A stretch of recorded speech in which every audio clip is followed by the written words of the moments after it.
Marty was in the cast of Godspell? Yes. Sure. That's Catherine O'Hara and Martin Short toasting on the happy hour in December 2024, recalling how they first met 52 years prior.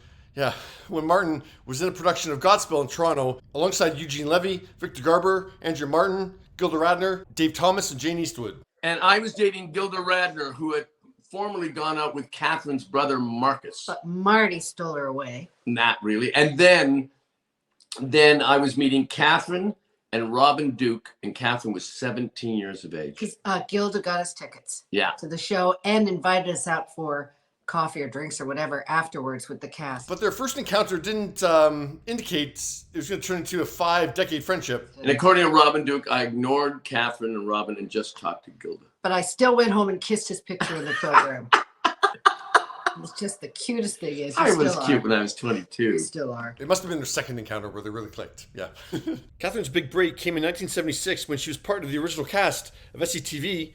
Martin joined the show late in season 4 in 1981, and actually Catherine and Martin only crossed over for 3 episodes before Catherine left the show. And she came back a couple times as a guest star, and away they both went on their incredible careers while still maintaining that friendship mostly off screen. But yeah, they're both nominated for Golden Globes a few weeks ago. Martin was nominated for Only Murders in the Building, and Catherine was nominated for The Studio. Catherine was not in attendance that night, and after that night, Martin continued on his comedy tour with Steve Martin, and the expectation was that Catherine would start shooting season 2 of The Studio last Monday. But yeah, sadly, that's not how things turned out. Catherine passed away Friday morning at the age of 71.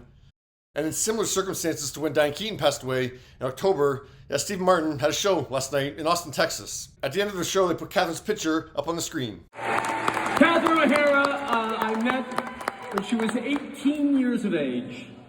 And in all these years later, she has been the greatest, most brilliant, kindest, sweetest angel that any of us worked with each other. So God bless Catherine.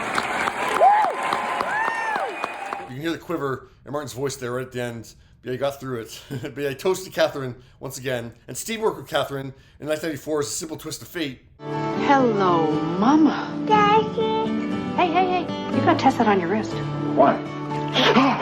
When they did a similar acknowledgement of Diane Keaton's passing in October by putting a photo up on the screen, they didn't say anything that night. And I said, probably because they really can't. They can't bring themselves to say anything without, the worry of breaking down. And this time around, Martin decided to say something about Catherine. But yeah, you can hear he barely made it through those 2 sentences before almost losing it. Any of us worked with each other. So God bless Catherine.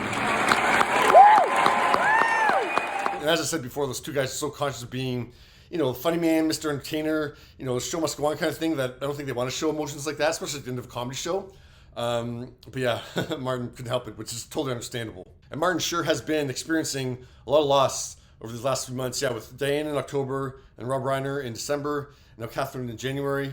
But one person that he has found a couple of years ago would be Meryl Streep, who joined Only Murders in the Building in season 3. She co-starred with Catherine in 2 films, 1986's Heartburn, and 2004's Lemony Snicket's A Series of Unfortunate Events. I haven't seen Heartburn, and I can't remember if they shared scenes in Lemony Snicket's or not.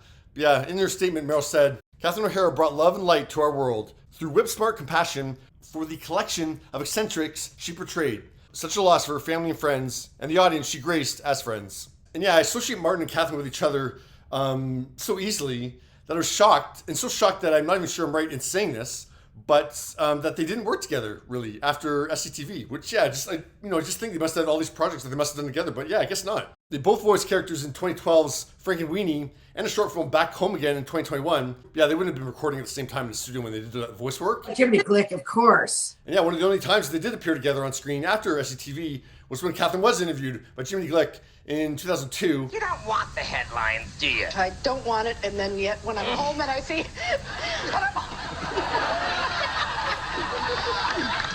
I could remember. That's wonderful. Oh! I'm feeling wood. I know you are. He played it as if it was his first because he would play like a 9-year-old. 10. 10? Oh, I'm sorry, Yes. of course. That You beard. peasant. Explains the beard. Okay. May I ask you something about you not seeing Home Alone? What? I just wonder why you gave me such a bad review. Well, I had a dinner to go to, dear. I'm doing a lot of segments on Catherine's passing, and a lot of them I'm highlighting her talent. But yeah, in this one, it struck me that Catherine really was, a core they were for each other, a core person. And so to lose that in your life is, it's not easy. But yeah, what are your thoughts? She has been the greatest, most brilliant, kindest, sweetest angel that any of us worked with each other. So God bless Catherine.